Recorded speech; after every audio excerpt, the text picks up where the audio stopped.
Well, hello YouTube, it's me, Fortnaster, and welcome back to another Mystic Slime reaction. And, okay, so just going off of everything that we saw in chapters 3 and 4 of Deltarune, yeah, Susie's definitely very important, and this video seems to agree, because this video is, Susie will write a better ending. So, I mean, again, the whole conversation she had with Gerson during their fight, I mean, with the where she said she didn't want an ending, and Gerson told her to like hold on to that and have like the white pen of hope, or something like that. And then there's the endless theories about Susie technically or might not actually be the girl in the prophecy, so she's not actually limited by it. If the prophecy does force everything to go to plan, there's a lot of stuff going on with Susie here right now. So again, that whole hope, for a scene where, so, I mean, that whole, the potential for a scene where Susie discovers that we're controlling Chris and there potentially being, a scene, quote-unquote, happening because of that, yeah, that's very much on the table. Because I very much envision, I'm fairly certain, that we are going to be able to, defeat the prophecy or just, save the world in general, without whatever it was Susie saw in the last panel of the prophecy happening. But the question still stands, what will the consequences of that action be? So yeah, I mean, definitely want to see where this goes, so let's get this thing started. So yeah, of course, as always, original video is linked in the description if you haven't seen it yet for some reason. Corner video will lead to my Let's Play of the day. And if you like this video or any other video that I make, I'd very much appreciate it if you gave the video a like and subscribe to my channel, because almost 3/4 of the people that watch my channel aren't subscribed, and I'd very much like that to change, because my main goal for this year is to hopefully hit 10,000 subscribers.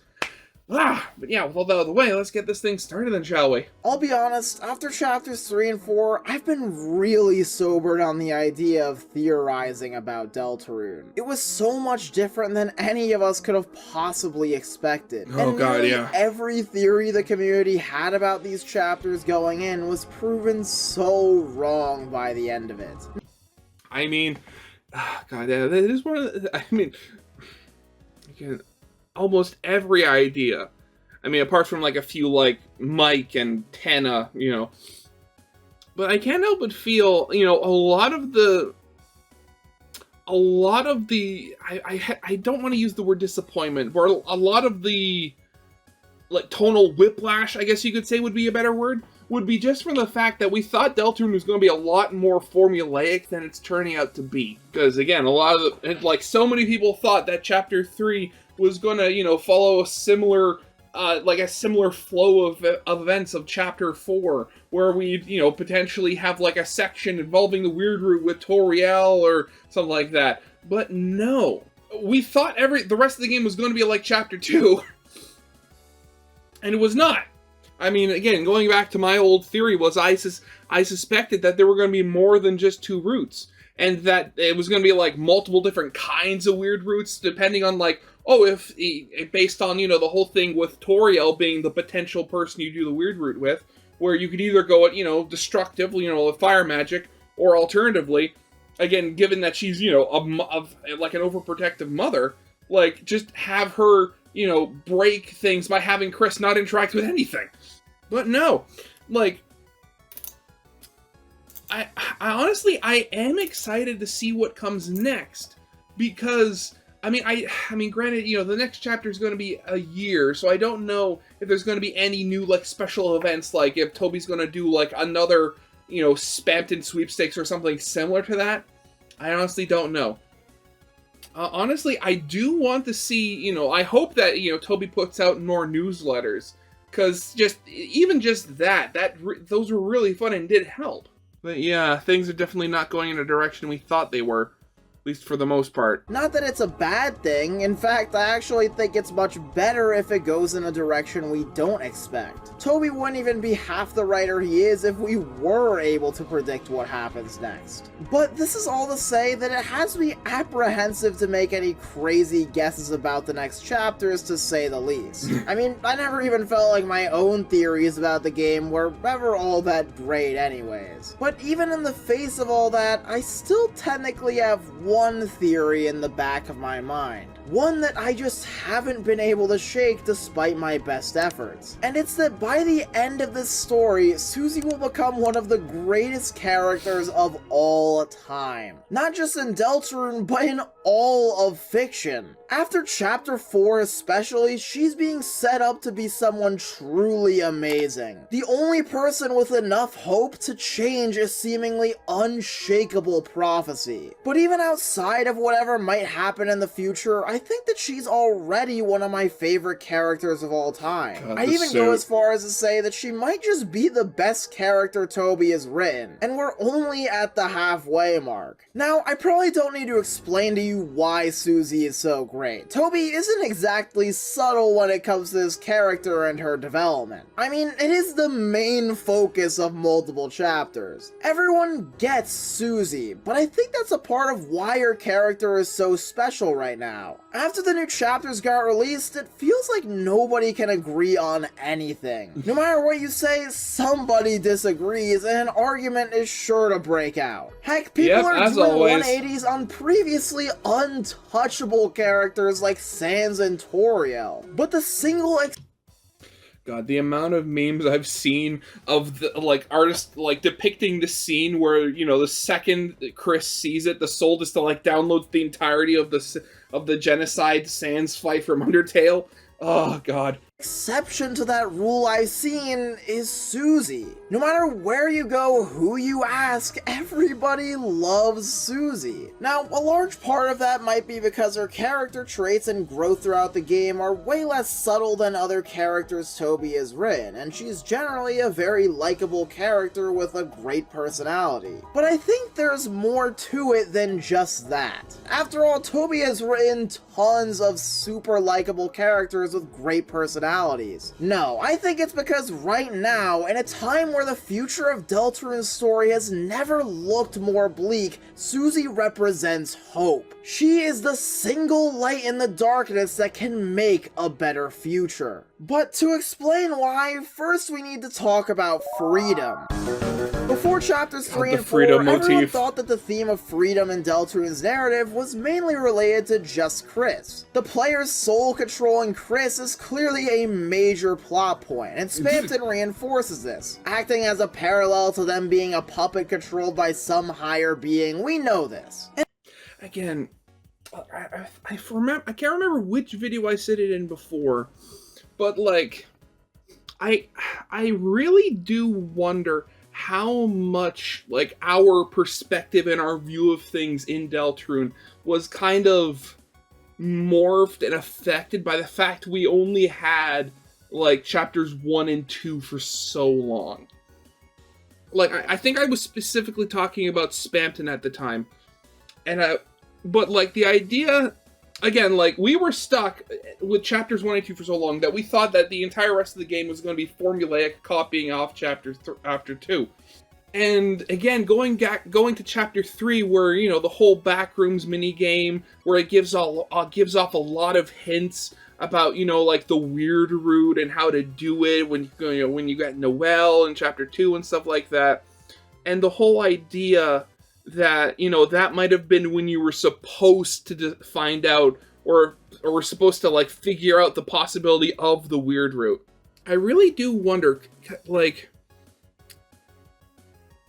how would our thought processes and our thoughts, how would our thoughts around Deltarune and like around like theories and all that sort of stuff, like how would that be different right now if Toby had just released all 4 of the first chapters all at once? Or, you know, alternatively, he didn't release anything after, you know, he put out the first chapter as a demo until, you know, he was able to release all 4 first chapters on Steam.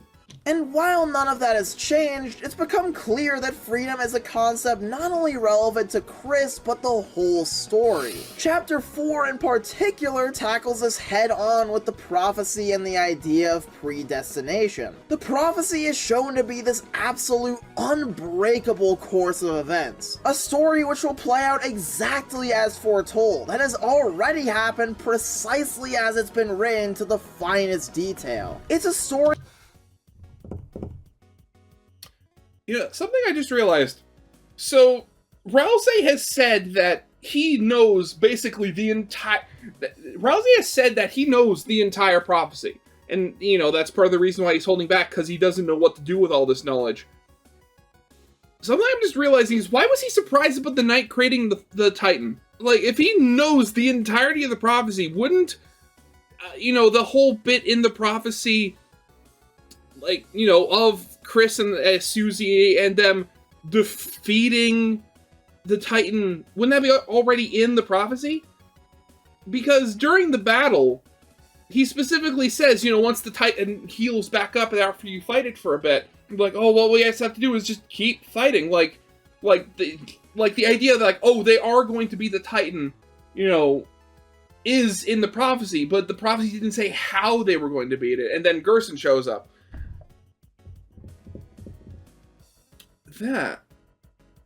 That's a question there. Where no one is free to make their own choices. In a way, they've already been made for them. This is even reflected in the main cast circumstances right now too. Even outside of all the soul possession stuff, Chris is wrapped up in this strange shelter cult, and it seems like they might not be an entirely willing participant at this point either. Noelle is the daughter of an extremely strict parent, scared to do anything without her mother's permission, which, let's be honest, she usually won't grant. And Rousey, phew, do I even need to talk about Rousey? He's literally stuck in the dark world. Like, he can't even physically exit them without turning into, like, I don't know, a green crayon or something. But then there's Susie, who's easily the most free out of everyone. Don't get me wrong, how she acts around the topic of her home life and what we see of her room in Chapter 3, it's clear that it's far from sunshine and rainbows. But while we still don't have the full picture of what's going on, she's been able to do pretty much whatever she wants. Stay out until dusk, sleep over at Toriel's place, sure, yeah, whatever. Her situation is probably crummy in its own way, but whatever it is, she's still the one with the most freedom to do what she wants when she wants. And what's really interesting about all of it is how it translates into the dark world. Even in a place which could serve as an escape from reality, freedom is oddly an aspect which carries over. Chris has to put up with us controlling them for pretty much the entirety of each dark world. Rousey follows us and our commands to a T. We're able to take nearly full control over Noelle and the Snowgrave route. Heck, even the player. We're quite literally a being from a higher dimension given form, and yet our choices often don't matter that much. But Susie, just like in the light world, she's able to do whatever she wants to. Our choices can be completely irrelevant if Susie wants to do something different, like when she chooses to go with Rousey in Chapter 2 regardless of what we say. Which is pretty insane when you consider just how much control we can have over others, even outside of just Chris. Again, it's one of those things. I've said it before, and my current theory is that, the whole thing, unlike the whole theory that from Game Theory's newest Deltarune video, that's saying that Susie was the other girl in the prophecy. My whole theory is that Susie, again, isn't in the prophecy at all. Again, it's been said to death at this point, but, the silhouette of the girl from the prophecy is holding a sword and wearing a full-length dress. And, yeah, that doesn't really match Susie at all, now does it? But then we have Noelle, which in the code of the game is allowed to equip certain swords. So yeah, my current theory is that, the prophecy will be defeated by having the completely rogue element that is Susie basically thrown into the gears to jam up the works. And the one who really hammers in how much freedom Susie has is Gerson. Gerson's entire fight is essentially just telling Susie that she's the one with the power to change fate. She holds that white pen of hope that can write the story she wants to see. In my eyes, it's deliberately contrasting a huge amount of Chris and Spamton's relationship. Spamton knew how little freedom Chris had and constantly tried to abuse that in order to get his own. But Gerson knows how much freedom Susie has and makes that clear while encouraging her to make the most of it. Both of them are Well, also, thinking about it, like, again, when Susie asked Gerson, like, just going back to my whole thing about, Susie not technically actually being in the prophecy, like, when Susie asked which character from Dragon Blazers was she, like, Gerson said the dragon. Not like any of the heroes' parties, not like the sister or anything. The dragon. Like, something's different there. Our boss is about freedom who relates to one of our heroes, but whose messages are reversed. Heck, even the way that you find and battle each of these secret bosses are polar opposites to each other. Chris goes on their own behind everyone's backs and cuts this deal with Spampton, ultimately resulting in Susie and Rousey having to come to the rescue in the basement. But with Gerson, even though Susie clearly wants the axe, she never abandons the others to get it and finds it with them. And once you get to the Gerson fight, then she's left alone to have a one-on-one with him. So much about these fights mirror and contrast each other, not only just in their messages, but even their build-up and the party dynamics during them. And with how important freedom is in this universe, it means that Susie is being built up to be a beast, and by the end of chapter 4, I'd argue that she already kind of is. She's the main reason we can even win against the Knight and the Titan, and for a second she straight up just wins a clash against the Knight one-on-one, being able to chip off a part of their blade. She's become the most useful member of the party in nearly every aspect, having the best HP, attack, a great offensive spell, and even healing, which outmatches Rousey's in terms of the raw amount it actually heals for. And above all else, she's the only one with any hope of saving this doomed narrative. This isn't just something that Gerson says either, it's at the forefront of the story. Susie looks at that final prophecy, whatever tragic fate is almost assuredly going to pass, and laughs right in its face. She's definitely way more worried about it really happening than she lets on, but I don't think the fact that she's the one to destroy it and laugh at it is any coincidence. Especially because unlike other parts of the prophecy, this one doesn't come back or reform after she breaks it. If anyone is going to shatter this prophecy to bits, it's going to be her. And it's only possible because she has enough hope in a better future. It's her signature trait, that unrelenting hope that things will be okay. Before the new chapters came out, I got a couple of comments on my shorts about how HP in Undertale might stand for hope, just like how LV and EXP are acronyms. To be honest, I never really thought much of it. It didn't have much of a concrete basis in that game. But in the context of Deltarune, I started to find the idea much more compelling. I know this is a real shot in the dark, but maybe HP really does stand for hope in this game. Susie notably has the most HP out of any party member, and has been actively learning a spell which replenishes HP. I wonder, has it at any point been specifically said that HP is health? It's gonna have to be one of those things. I'm gonna have to like rewatch the tutorial Rousey puts you through in chapter 1. Does he specifically mention anything about health? She is the embodiment of hope, and this is why I think we're all unanimously rallied behind her right now. Susie is the literal last hope we have of turning this story around. We're all putting our faith in her because she can do what we can't: make a better ending. No matter how hard we try, we just can't seem to do it. No matter what choices we make, things either stay the same or just get much, much worse. Even us, beings from a higher plane of existence, literal angels in the context of Deltarune, can't make a good ending, but Susie can. We can't know exactly what it is she'll do, but odds are it's going to be insane. After all, the prophecy definitely isn't going down easy. She's already pretty darn strong. I mean, just out of all those things, like that one, one part in chapter 4, like that they just showed, like again, like I forget who I first heard it by, but you look at these, Chris and Rousey, they both take 2 hits before they're down to like 1 HP. Susie takes 3. So, I mean, it's only something little, but, like, it really does show.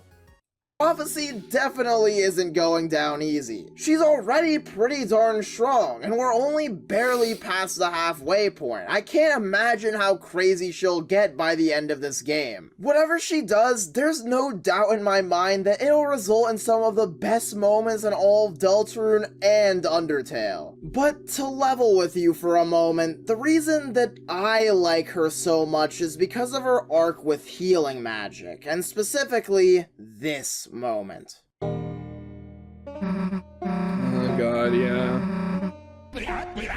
This scene was amazing and really hit home for me. I think it did for a lot of people. I've had things that I'm passionate about but just kind of sucked at. At the start of the video, I mentioned that my theories haven't always been that great, but if I'm being honest here, it's more so just writing in general. Writing scripts like the one I'm reading aloud to you right now, even. I made a few video essays when I was first starting out on YouTube, but I was never super satisfied with how they turned out. I always felt like the writing in these videos was lacking from my end, and it never seemed like a lot of them were very well received either. Even now, it feels like I constantly see other great video essays with writing that I simply can't hope to match. So for a while there, I just stopped, gave up. After all, what's the point? If other people are just better at it, maybe I should just leave it to them. To be clear, it's not like I dislike the normal gameplay videos and challenges I do. In fact, I like them just as much, but writing is something that I enjoy too. It's just one skill that I've never been all too good at. So I went years without making a single video essay, afraid that it wouldn't do well, or that I wouldn't be able to write a good one. But recently, I decided to pick the pen back up. Or, well, the keyboard, you know what I mean. Earlier this year, I finally started to make video essays again. I'm not sure exactly what it was, but I think a part of me realized if I give up, I'll never get better. Sure, I could accept that this is something I'll just suck at forever, or I could actually try to improve. And after chapter 4, I've started to see a lot of similarities between my writing and Susie's healing magic. I still don't feel like I'm all that great at it, even after my recent attempts, and there's a chance that I might never get that good at it either. God, isn't that the universal constant, isn't it? Again, like, what was, in my most recent reaction to Dead Sound's, animation Dinosauria, while I was watching his making of video, I was talking about just how good of a sculptor he is, where he makes his little dioramas for when he's designing characters and stuff like that. And I was talking about the whole thing where, like, I've only ever touched clay once in my life, for an assignment in class, and I've never done it again, mainly because I don't have the space to store the materials, and 2, for the fact that it's that whole thing, when you're doing something creative, that where you try to put what's in your head onto the paper or in the clay or whatever, and no matter what you do, it just doesn't match. I know with something like that, it obviously comes with practice. But again, it's always getting over that first hurdle. And I mean, how does the physics saying go? An object at rest stays at rest until acted on by an outside force? But I have gotten better, even if just a little bit. In a lot of ways, it really reflects how I see Susie right now, not just in her arc with Gersa and healing magic during chapter 4, but in the story going forward. Right now, things are seeming pretty hopeless. There's a prophecy with some kind of doomed ending which seems unbreakable. It's played out exactly as it's been written, and there's seemingly no way to change its course. And yet, despite despite all of that, Susie rejects it. She holds on to her hope that she can make things better. Not just her healing magic, but the ending too. And I believe in her. Just like in real life, there are no guarantees. We don't know what will happen in the future. We can't know. Susie's healing magic might stop improving. I might not get better as a writer. The prophecy might come true after all. But why give up? Why stop trying to improve? Because it's only with the hope that we can make things better that things can get better.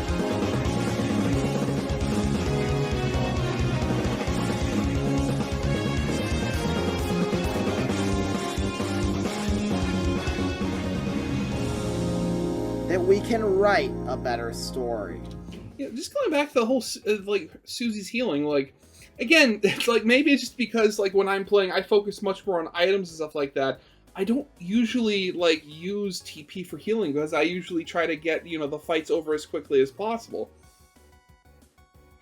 I'm gonna have to look back at the footage, but I'm really curious, like how good did Susie's heal get by the end of Gerson's battle? Because in that battle again, you can't use healing items, so you have to basically rely on her healing to, you know, survive. Again, it's more expensive than Rousey's, and it only does one person. But having a single massive healing like that definitely will be useful in the future. I can tell you that. But yeah. That is definitely going to be it. I mean, again, at this point, again, we already had all of our, you know, expectations blown out of the water when chapters 3 and 4 came out. Again, you know, the more you can say about, you know, not, you know, being the same as chapter 2.